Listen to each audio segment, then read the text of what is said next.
उत्तराखंड के देहरादून में आई आपदा में यूपी के तमाम मजदूर बह गए। देहरादून में आई आपदा में जो कुछ हुआ वो वहां के स्थानीय लोग कभी भी नहीं भूलेंगे। बादल फटने की घटना में यूपी के सहारनपुर समेत कई जिलों को गहरे दर्द में डाल दिया है। इस हादसे में यूपी के लोग भी चपेट में आए, जहां सहारनपुर के मीरपुर थाना फतेहपुर और आसपास के 6 मजदूरों का हादसे के बाद से कोई पता नहीं चल पाया है।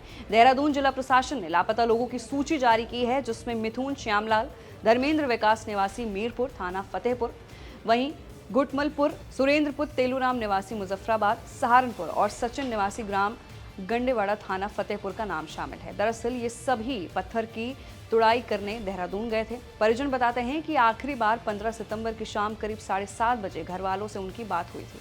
उसके बाद से मोबाइल बंद हो गए और हादसे के बाद से कोई खबर नहीं मिली।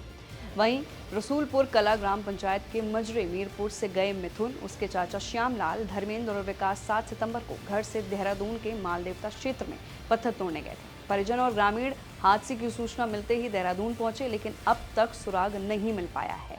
बुधवार देर शाम तक खोजबीन जारी रही, पर नतीजा सिफर रहा। वहीं इन लापता मजदूरों के परिवार का रो रो कर बुरा हाल है। उन्होंने सरकार से भी गुहार लगाई है और अभी भी अपनों की तलाश में जुटे हुए हैं।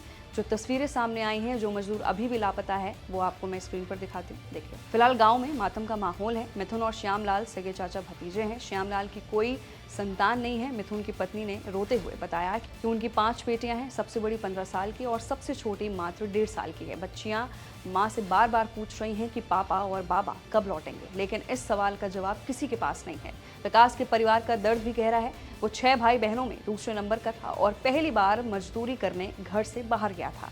वही बरसात में गांव में काम नहीं मिलने पर उसने देहरादून जाने की जिद की थी। उसकी छोटी बहन आरती ने कहा कि भाई पहली बार बाहर गया था, अब तक उसकी कोई खबर नहीं है। वहीं धर्मेंद्र की पत्नी ने बातचीत में बताया कि हादसे वाली रात 8 बजे पति से बात हुई थी। उन्होंने कहा था कि बारिश बहुत तेज है, बाहर पानी बह रहा है और निकलने में खतरा है। पत्नी ने उनसे अगले दिन घर लौटने को भी कहा था, लेकिन उसी रात हादसा हो गया। धर्मेंद्र के 2 बेटियां छवि और मिष्टी हैं। परिवार की जिम्मेदारी अब पूरी तरह अकेली मां पर आ गई है। उधर मंगलवार देर शाम यमुना नदी में हथनी कुंड चौकी क्षेत्र के अकबरपुर बांस घाट पर एक महिला का शव बहकर सामने आया। पहले पहचान मुरादाबाद निवासी सुंदरी के रूप में हुई, लेकिन परिजनों ने पोस्टमार्टम हाउस में शव को देखकर इसे खारिज कर दिया। सुंदरी का अभी भी कुछ पता नहीं चल पाया है। वहीं बुधवार सुबह घाट पर एक युवक का शव मिला, जिसकी पहचान मोनूपुर राजेंद्र निवासी गांव फिरोजपुर थाना गढ़ी जिला संभल के रूप में हुई है। वो हरबटपुर देहरादून में मजदूरी करता था। देहरादून त्रासदी ने कई परिवारों की खुशियां छीन ली हैं। सहारनपुर के लापता मजदूरों के परिजन पथराई हांकों से अभी भी उनके सुरक्षित लौटने का इंतजार कर रहे हैं, लेकिन हादसे को 60 घंटे से ज्यादा बीत चुके हैं और गाँव में उम्मीदों के साथ साथ गहरा सन्नाटा भी पसरा हुआ है। तो फिलहाल के लिए देहरादून में आई आपदा को लेकर सबसे बड़ा अपडेट है, जहां पर अभी कुछ मजदूरों का अता पता नहीं है। उनकी खोजबीन की जा रही है और परिवार का रो रो कर बुरा हाल हो रखा है। तो फिलहाल के लिए नीचे देख कमेंट सेक्शन में अपनी राय जरूर रखिए। मैं थे आपके साथ मंजिका सिंह और आप देख रहे हैं एबीपी लाइव।